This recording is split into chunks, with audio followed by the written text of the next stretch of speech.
Hey yo yo yo, salut les turfeuses, salut les turfeurs, bienvenue pour un nouveau pronostic de Benoît Requin. Ok, place au pronostic du quintet du lundi 18 novembre, direction Paris-Vincennes pour le prix de Montignac-Charente. Trop attelé, 2700 mètres, 14 partants, réunion 1, course 1, indice de confiance 4 sur 5. Petit retour sur le quintet de ce samedi dans mon pronostic. Je vous ai donné le tiercé en 5 chevaux. Ça fait plaisir. Et pour les VIP, on a un ticket tiercé dans tous les ordres qui est passé lui aussi. Il a fait plaisir. Alors cette vidéo, je la tourne avant l'arrivée du quintet de ce dimanche et je reviendrai dessus demain. Ok, c'est parti. On commence le pronostic et on commence avec le numéro 1. C'est Ibra Mélois et on écoute Pierre Belloche. Ibra Mélois, il n'a pas été revu depuis environ 10 mois, mais il affiche une très bonne condition physique à l'entraînement.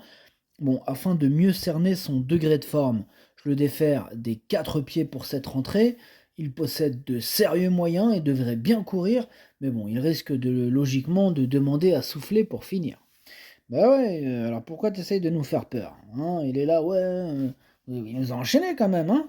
Heureusement, à la fin, il s'est arrêté, hein, parce que là, limite, on allait douter. Bon, bref, ce numéro 1, je ne le retiens pas. On passe au numéro 2. Pierre Belloche, tu restes avec nous, mais t'arrêtes de nous faire peur, ou alors, parlons sérieusement, là, Pierre Belloche.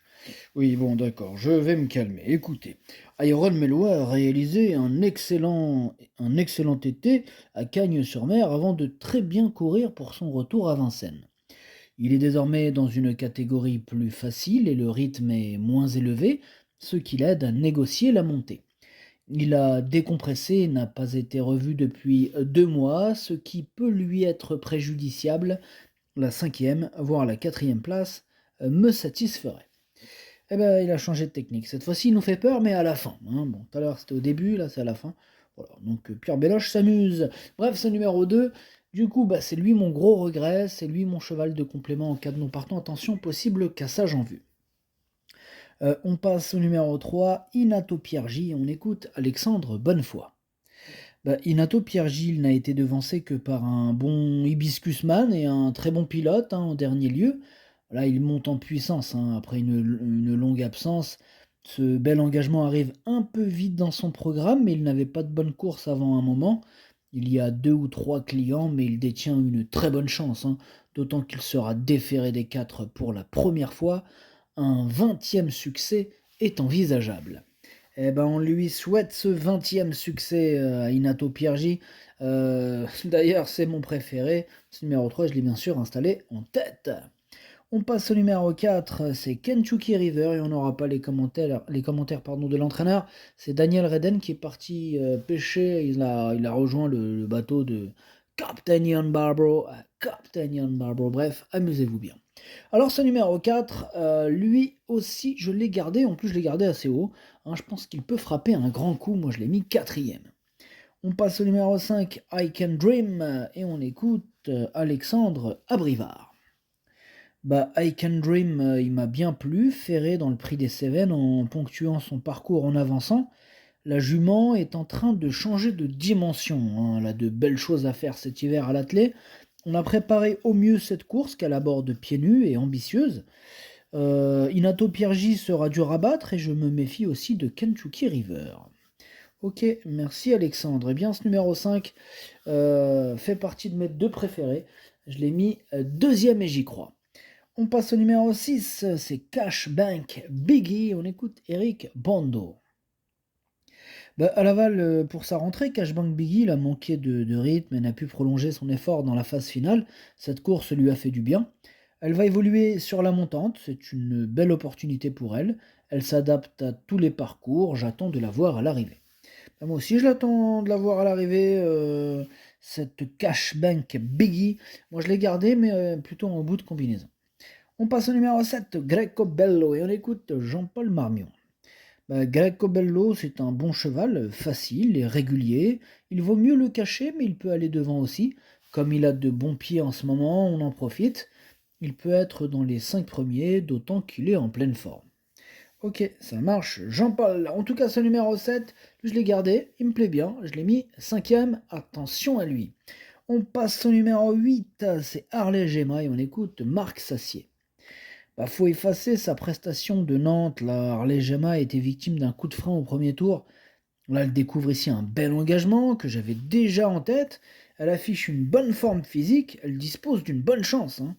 Bah, il est plutôt chaud, Marc Sassier, avec son numéro 8, que j'ai gardé aussi, bien sûr, que j'ai mis à la sixième place.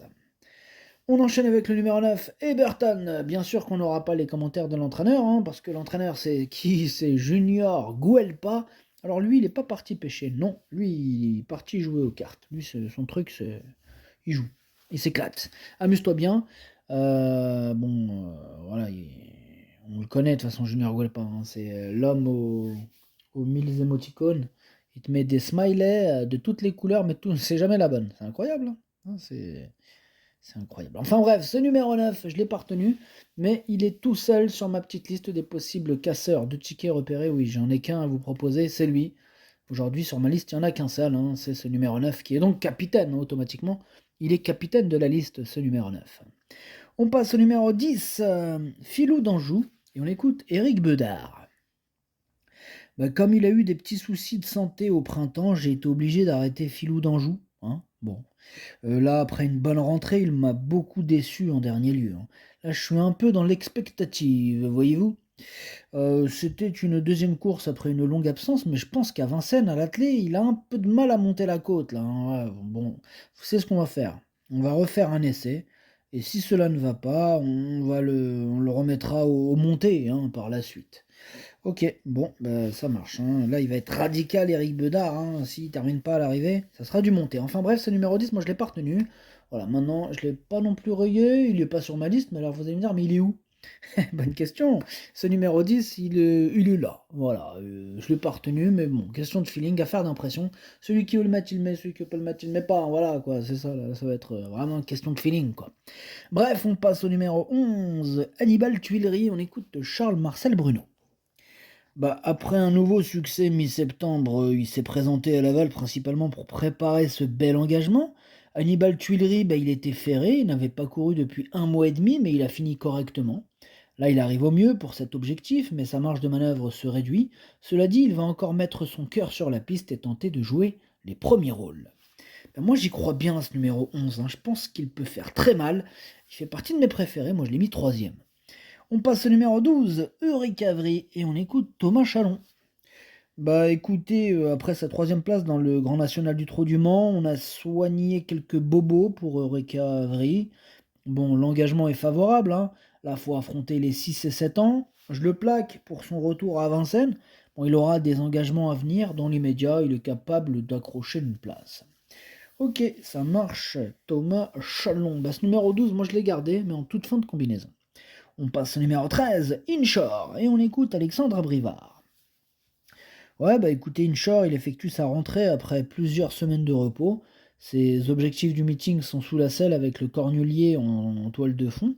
Bon, là, il faut le regarder courir. Bon, certes, cette sortie va lui permettre de parfaire sa condition en vue du prix Paul Bucket, son premier objectif, hein, au monté le 28 novembre.